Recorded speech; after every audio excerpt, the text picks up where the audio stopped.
You wake up every morning and fight like this. You, screaming in your sleep. Me, pretending to be awake. God, it all seemed so promising just a few hours ago.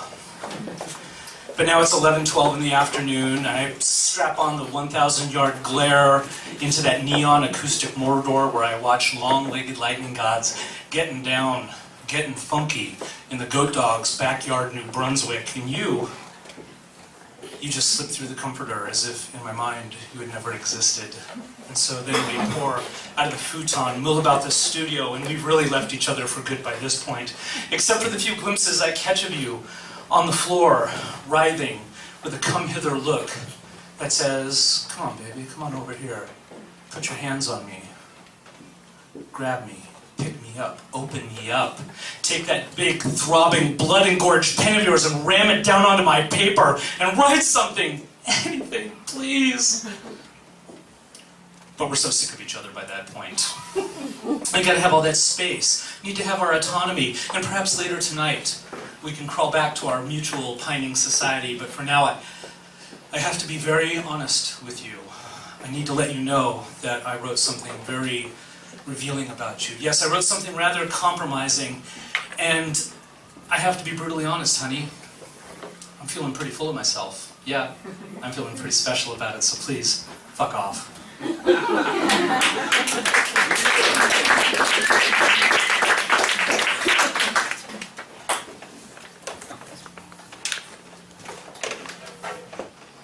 In the dirty arms of redemption, she asked me to please sleep on her freezing basement floor because she wasn't used to sharing her bed. Once I'd wrapped myself in the thin blanket she had begrudgingly provided me, I dared to ask for a pillow. She gave me a rolled-up t-shirt to put under my head. 2, she told me I had to do the dishes or I was a total fucker who didn't do his fair share.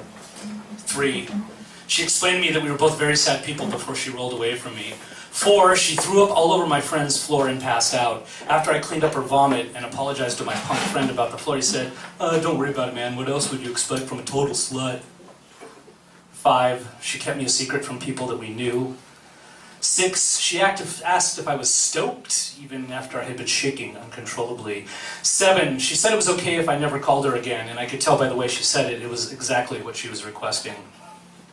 8, she called me saying she wanted to see me again. 9, she told me she loved me.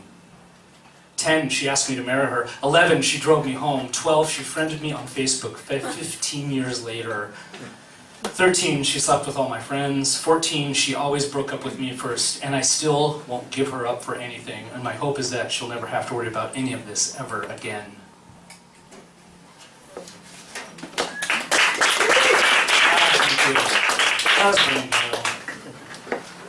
Anybody here from Sausalito?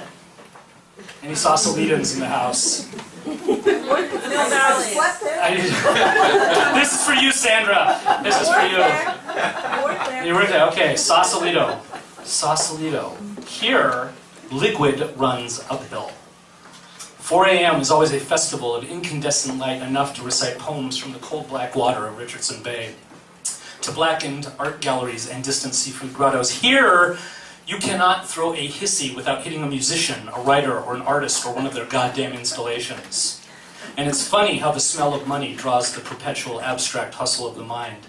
And it colors in so nicely, and it lights up so vivid, and everyone owns a business, or is a contractor, and no one has a real job, and everyone knows their place, and it's all good. Because your next meal is predestined. The roof over your head preordained, and there won't be any openings in residency anytime soon. Thanks for coming. To buy us out of all of our artisan crafts and our custom gourmet foods. Thanks for admiring our festive decorations. Now please be on your way. You can't spend the night here.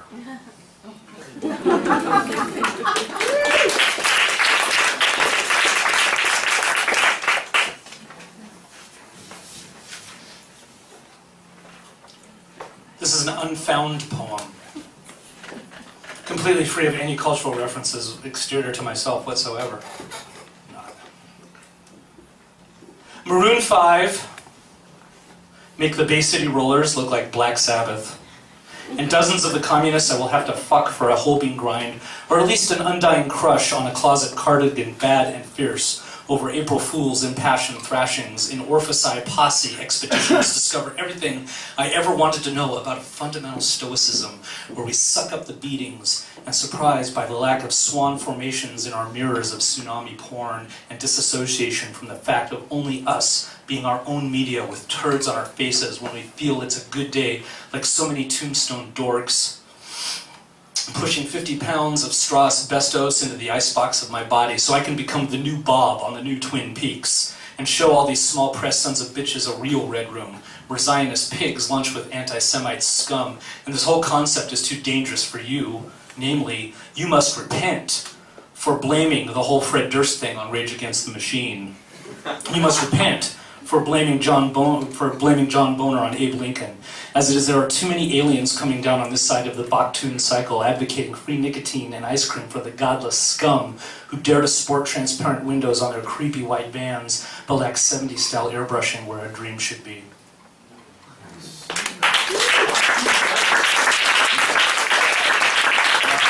We're in a new Baktun cycle now, by the way.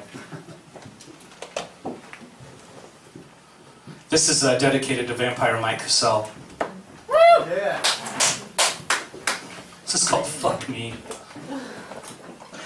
So last night I had this totally outrageous, mind-blowing dream that left my gray matter utterly spun out because within it I became privy to the deepest answers to the questions of existence, the kind of universal truths that empower human understanding, the kind of revelations that transcend the bindings of life, the kind of revelations that transcend the bindings of time. I mean, sweet jumping Jesus, the kind of knowledge that transcends the bindings of self.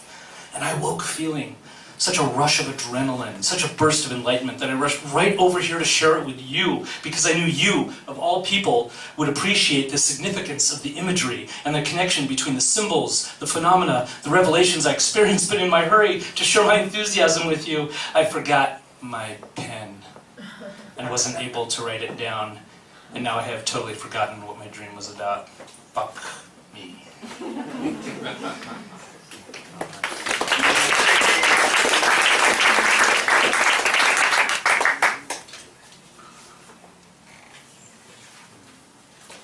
All right, two more short ones.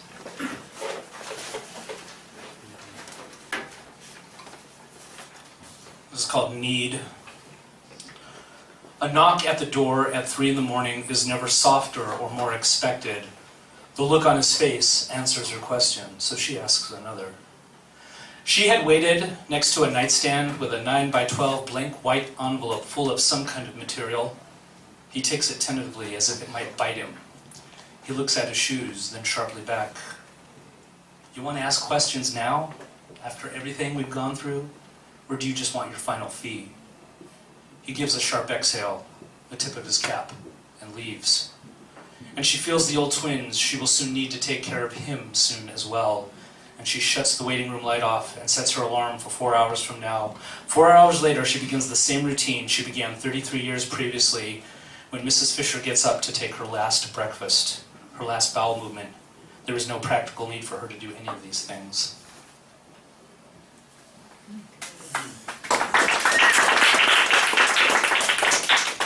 Some bad nightmares sometimes. This is called, I'll close out with the 9th. There's a feeling some of you writer types out there might be familiar with, maybe. It's that pomegranate seed that begins as a gnawing in the bosom, an endless yapping, a persistent yapping that simply will not end until it has expanded and come to consume your heart, spilling over your shoulders, down your arms, flowing out your wrists, and on to that blank piece of paper, creating an almost perfectly crafted poem in 10 minutes or less. Oh my goodness. Such an almost perfectly crafted poem that it only needed one edit, and even that edit, kind of questionable. Such an almost perfectly crafted poem, it's like it wasn't even you who wrote it. And so you take your almost perfectly crafted poem and you go to set it free out into the world to see what it will do. And quickly, your almost perfectly crafted poem quickly makes the final round of an esteemed local literary magazine's contest. Your almost perfectly crafted poem quickly makes the final round of an esteemed local poetry slam, your almost perfectly crafted poem quickly garners you an orgasm with the most beautiful person, with the most beautiful genitalia you could possibly hope to share an orgasm with. That feeling is not the feeling that I'm talking about.